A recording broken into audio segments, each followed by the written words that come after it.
Hey, if you're not already, you will soon be knee-deep in your tax returns. We're just 61 days now from the filing deadline, and tonight our Answers team is taking on your toughest tax questions for free.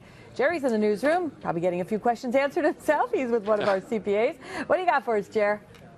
Well, you know, I think tax season raises questions for everybody, and it's great that we have the Answers team here. We get them in whenever it seems like there may be a lot of financial questions people have. And, of course, tax is one of the big questions tonight. Jerry Deangelus, he's a CPA, and he's joining us now. You've been here before, and I'm sure you've been taking a lot of calls and questions and such. But as you and I were just talking about, there are some changes this year. They're going to create maybe a few more headaches than usual for people at tax time. Yeah, the biggest headache actually wasn't the change. It was the lateness of the legislation.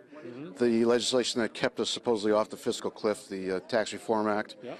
And it was passed so late, actually it was passed in, first week of 2013, that the IRS was kind of caught between a rock and a hard place. They didn't know what to do because they didn't know whether to change their software, their processing software, keep the forms the way they were, or go back to the old, the old forms. And so they just had to wait. And what happened was everything happened the first week in January. Things were late. The processing, had to be updated, the software and everything. So what we're finding is that we've got a tremendous backlog in the office of tax returns that are finished, but we can't file them because the forms come online on a daily basis. And until the forms for each particular tax return come online, Gotcha. We can't do anything. All right, so let me ask you this. So if people are out there, some people may be filing on their own. They may be filing using, tax prep software as well. What kind of hurdles are they going to run into? Or was it the same type of thing where they may have been ready to go with this, a week before the end of January? And was it just a delay, or are there other things that may be, creeping up on people now because of this? No, it was basically the delay. Okay. The delay of getting all the forms approved, the software, finalized and tested.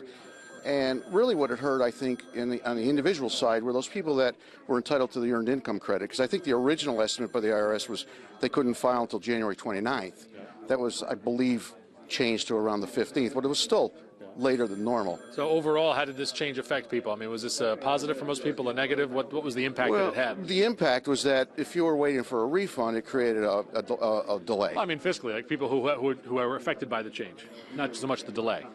Fiscally, everything's pretty much the same. Yeah, just kinda, okay. It's just a matter of paperwork the pipeline just got a little clogged up. So, right. but that never happens with this type of stuff, does it? Never. You're dealing with the government.